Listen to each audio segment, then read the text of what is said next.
Good morning. Today's lecture is about hemorrhagic fevers, and the second part will be about rabies. Hemorrhagic fevers objectives. We are going to list some causes of viral hemorrhagic fever. We will need to distinguish the variable epidemiology of viral hemorrhagic fever, how to construct differential diagnosis, how to plan effective management strategy of viral hemorrhagic fever. The second part regarding rabies, we will discuss the course of rabies, demonstrate knowledge in the emergency treatment of rabies, which is a very important topic, and how to formulate a prevention strategy for the spread of rabies. Regarding viral hemorrhagic fever, we will go through this outline. This is the part where you are needed to read in Davidson Principles and Practice of Medicine for further information. So what is viral hemorrhagic fever? Viral hemorrhagic fever is a severe multi-system syndrome characterized by diffuse vascular damage with subsequent bleeding. Causes are several viruses. They can range from a mild disease to life-threatening disease. Viral hemorrhagic fevers are endemic worldwide. They are usually associated with poverty and the presence of poor medical facilities. Host factors and vector factors will determine the geographic distribution of the viral hemorrhagic fever's location. They can cause epidemics with a high fatality rates like Ebola or Marburg virus, can be widespread in the endemic areas like Lassa, dengue, and yellow fever, and Zika virus has been recently recognized and gained attention, especially in Brazil. What makes viral hemorrhagic fever a very important topic is that they can be used as a bioweapons. Why they are favorable diseases to be considered as a bioweapons? Because they disseminate through aerosols. Okay, they have low infectious dose, they are associated with high morbidity, high mortality, they can cause fear and the panic to the public, and unfortunately there is no effective vaccine for viral hemorrhagic fevers. That's what makes them appealing to be considered as a bioweapons. The methods of transmission can be variable and depends on the type of the virus and its vector. They can be transmitted by aerosols, they can be transmitted by contaminated food and water, they can be transmitted by arthropods like mosquitoes and ticks. They can be transmitted by direct contact with the affected individual. As you can see here, this is affected individual with viral hemorrhagic fever. Mainly this is an Ebola patient, and these the healthcare workers, they are wearing full safety equipment to prevent the spread by close contact and direct contact with the patients. Additionally, the viral hemorrhagic fever can be transmitted as aerosols via mosquitoes and or ticks. The first case is a 30-year-old male just returned from a trip to Malaysia. He presents with fever, headache, myalgias. He has diffuse pains. He described the pain of his bones are breaking, like his bones are breaking. 2 days ago, he started to suffer from malaise. He has some GI symptoms. On examination, his sclera is injected. The skin shows a faint rash. The temperature is high. Pulse rate is 90. On the next day, his temperature drops, and then another rash appears, and then a rash, morbilliform rash, appear on his trunk. 2 days later, the fever resurged to 39 again. This is his sclera. This is his sclera. Okay, it is injected. It means that it is red. Okay, and this is the morbilliform rash that's spread across all over his body. So the questions that we need to think about is: what is the diagnosis? What is the causative agent? What is the vector and how to protect against that vector? What is the diagnostic test of choice? And what is the effect of infection on the immunity? And what are the possible complications of this disease? The diagnosis: this is a case of dengue fever. It is caused by dengue virus. The vector is usually the mosquito, okay, the Aedes mosquito.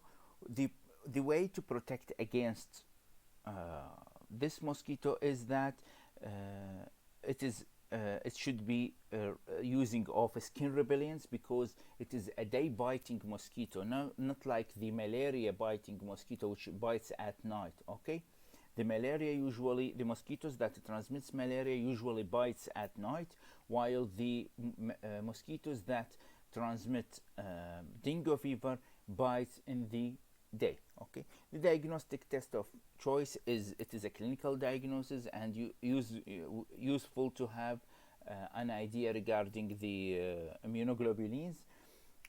Usually with subsequent infection, there will be a more severe disease because of the immune reaction against the previous infection. Possible complications are many. They can result in hemorrhages from any part of the body. They can result in GI hemorrhage. They can have other complications like meningitis. Lassa fever is another disease, another viral hemorrhagic fever. The Ebola virus, another one that is usually killer within 12 days. As you can see, it is a progressive from the first symptoms of headache, fatigue, and fever, and then they go to high fever, the vomiting, passive behavior, lassitude, and then bleeding will start to happen from body orifices, and later on there will be loss of consciousness, seizures, and massive internal bleeding with death. Yellow fever, another fever that is endemic in Africa. Okay, they will have two phases. We have incubation period of 3 to 6 days. The first one is the acute, in which the health condition may improve, and the phase 2, in which the patient will develop toxic complications, and he may die. Okay, these are the symptoms of yellow fever. Especially important about the yellow fever is that it causes jaundice. That's why it is called yellow fever. How to make a diagnosis of viral hemorrhagic fever? The typical clinical features are hemorrhage plus minus organ failure, in combination with a proper epidemiology. Okay, this will make the diagnosis. The supportive lab findings are important to make the suggestion of the presence of viral hemorrhagic fever, and importantly, we can detect the virus or isolate the virus, but it requires a maximum security labs, which is called the biorad level safety 3. Biohazard safety 3 labs are important for the isolation of such virus, because they are very infectious and they can infect the workers at the laboratory.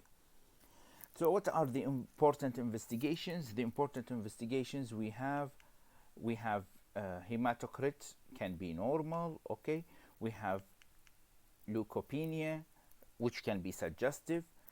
Thrombocytopenia is typical. Elevation of liver enzymes, which has a prognostic value. Abnormal renal function, elevated bilirubin, elevated amylase, prolonged bleeding times, and the prothrombin and partial prothrombin time. Fibrinogen is decreased, and the proteinuria is usual in patients with viral hemorrhagic fever. What is the treatment? Mainly it is supportive measures with the fluids and electrolytes, ventilation and or dialysis, and to treat the superimposed bacterial infections. When there is severe bleeding, we need to correct it with a fresh frozen plasma, cryoprecipitate, or platelets. Antivirals may be used. Ribavirin has some questionable role. Importantly, we need to prevent the spread of these diseases to the healthcare workers. So the protective gear should include all these parts. Okay, this is the previous one. This is no longer recommended because they are very infectious agents and we need to protect our staff. So the second part, this is the new guidelines in which we need to use face shield, respirator, waterproof apron, gown, overall gown, and the fluid resistant shoe coverings. All these should be worn by the healthcare professionals who are dealing with a case of viral hemorrhagic fever. What to do when you have exposed to the body fluids? Okay, how to deal with the patients. Mucous membrane with eye, mouth, and nose. Okay, wash irrigation of the wound site.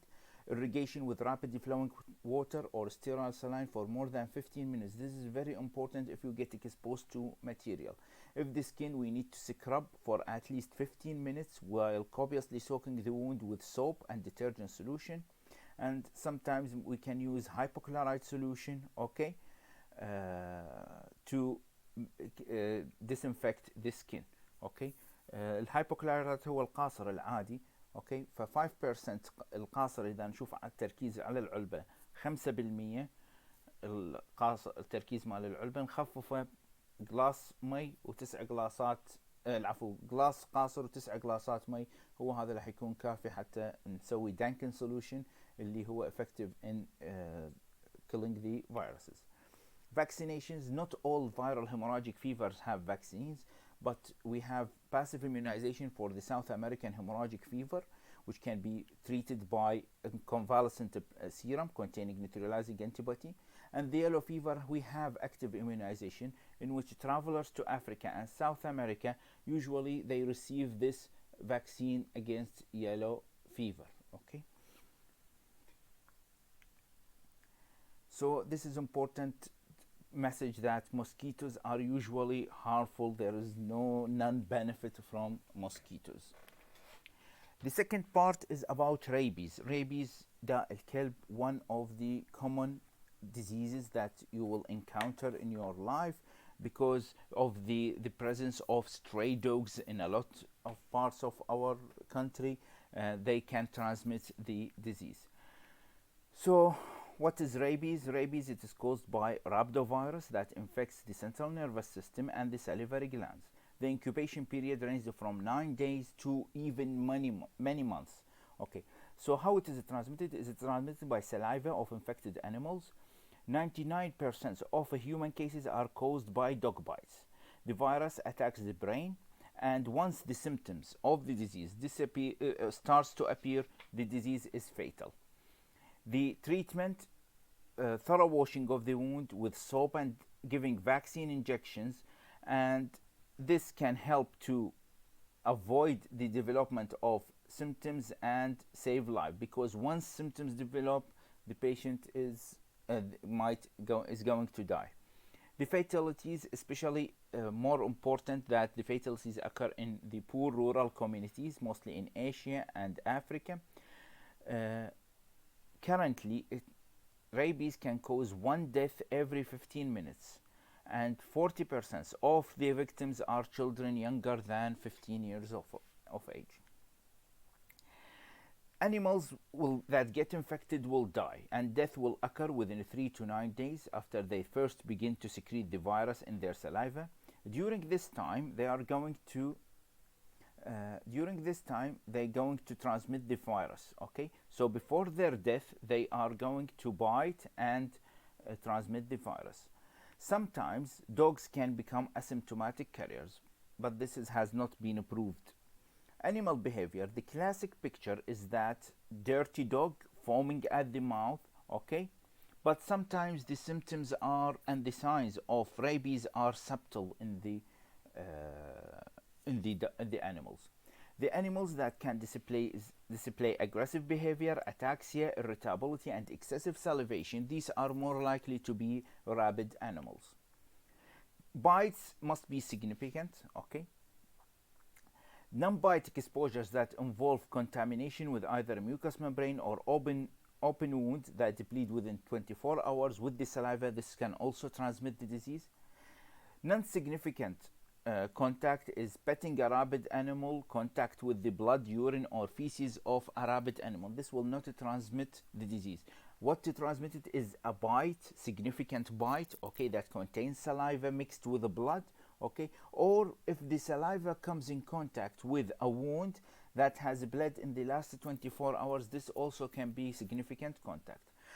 The dry virus without the presence of saliva is not infectious.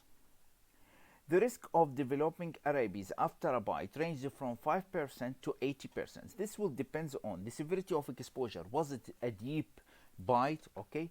The location of the bite. The bites in the head and neck and the arm are more significantly to cause rabies rather than the bites in the lower limb. And the type of the biting animal. An animal with a big long teeth bite can transmit the virus more than animals with small teeth, for example, cats or bats. Okay, so this is how it develops. As you can see, the virus enters the tissue at the site of the bite of the animal. It replicates in the muscles nearby, and then it moves through the peripheral nervous system to the central nervous system. Okay, and then across the spinal cord, and once it reaches the brain, it will cause fatal encephalitis, and from there it will enter the salivary glands and other organs of the victim. Usually when this happens, death will occur. What are the clinical presentation of rabies? The onset is usually with fever, rhinorrhea, sore throat, myalgia, GI upset, back pain, muscle spasm, and paresthesia. The patient will notice pain or severe itching, which is the first neurological symptom at the site of the bite, and it can be in two forms. The disease has two forms: the furious or the encephalitic rabies, and the dumb or the paralytic rabies. These are two forms of rabies. This video is an old video from the archives of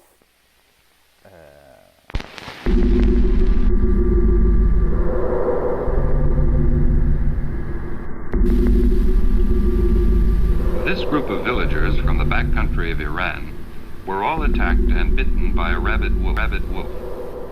They have come to a local facility of the Pasteur Institute in order to receive treatment.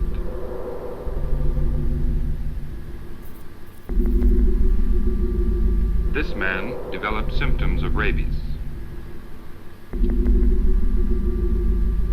On the third day of the disease, he displays a characteristic restlessness and agitation. The most familiar clinical symptom of rabies is associated with difficulty in swallowing. When fluid comes in contact with the throat, it is violently expelled, at the same time producing painful, spasmodic muscular contractions, hence the term hydrophobia, or fear of water.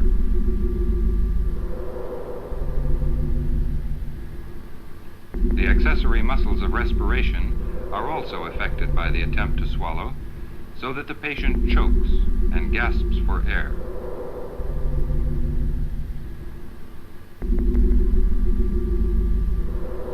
In order to avoid swallowing, he drools accumulated saliva into a cup. By the fifth day, salivation is copious and almost continuous.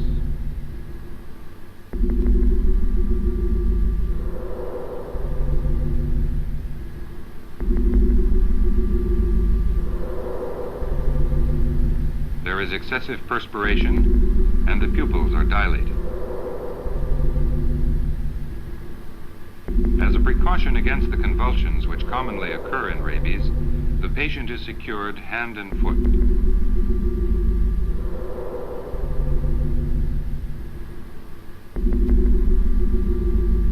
He displays increasing agitation and delirium.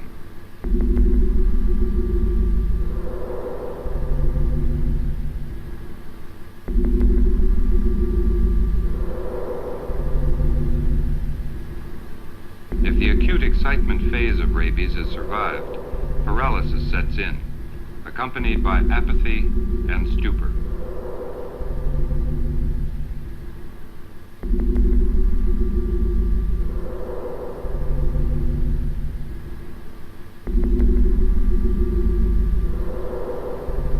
The patient becomes quieter.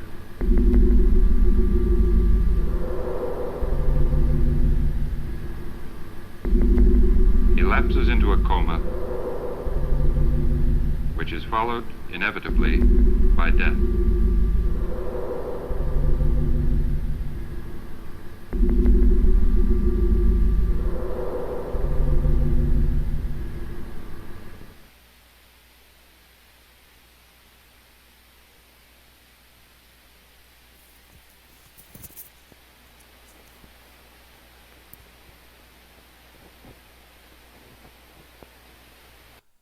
This video has clearly demonstrated all the stages that in which the patient with rabies will go through after having sustained a serious bite. As you can see, the bite was from a rabid wolf, okay, and this man has the bite was in a significant place. It was on his forehead, okay, and he goes through all the symptoms of rabies that developed later on, okay.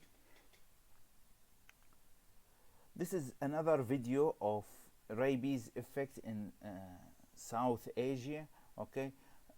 I will not play it at this time because of the limitation of time.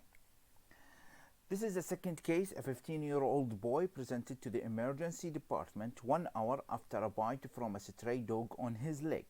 What are the important measures to be taken, and what is the correct sequence of action? Well, this is what is called post-exposure prophylaxis, in which we try to prevent the development of rabies, because we don't have any treatment available once the rabies symptoms starts to appear. So it is called post-exposure prophylaxis. So we have a child who got bitten by a dog. What we are going to do, we need to understand this. These steps are very important. These are the most important steps that you should always remember when you are in the emergency department. So the first is the wound care. Immediate thorough washing with soap and water and a virucidal agent like povidone iodine within 3 hours of exposure, and better to leave the wound unsutured. This is important. Then we will give the passive immunization, which is the human rabies immunoglobulin. We will give 20 international units per kg for 7 days. We will infiltrate the dose around the wound, and any remaining immunoglobulin will be injected IM at a site distant from the vaccine. The active immunization is to give a human diploid cell vaccine, 1 ml in the deltoids, okay, on date 0, 3, 7, 14, 28. Okay, it should not be given in the gluteal region, because in the fat in the gluteal region will result in no formation of antibodies. The immunoglobulin and the active vaccine should be given in a different anatomical sites and should never be given at the same syringe. This is important to prevent the neutralization of the immunoglobulin by the vaccine. Okay, this is important, the post-exposure prophylaxis. The third case is a 60-year-old hunter who consults you about his risk of acquiring rabies as he has a contact with rabid animals during the hunting season. What is your advice for him? This is what is called the pre-exposure prophylaxis. We try to prevent the disease even before the rabid animal bites the human. Okay, so the protection is given by giving 2 intradermal injections of 0.1 ml human diploid cell strain vaccine, given 4 weeks apart, and given yearly followed yearly by booster. This is the important pre-exposure prophylaxis. It is given to high-risk jobs like hunters, like farmers who come in contact with rabid animals, or veterinary doctors, because they also can come in contact with rabid animals. A 5-year-old child has been bitten by his pet dog 1 week ago. The dog has died today. What is the best course of action, and what are the treatment options available if rabies develop in this child? Once the symptoms occur, the disease is fatal in 3 to 10 days. ICU support can prolong life for 4 months, and there is no effective treatment exists. So we need to prevent the development of the disease prior of the symptom development, and this is achieved by post-exposure prophylaxis. If you are interested, you can read further, and be always considered, and dogs especially, as a rabid dogs, because they can be not always have the classical picture. Thank you for your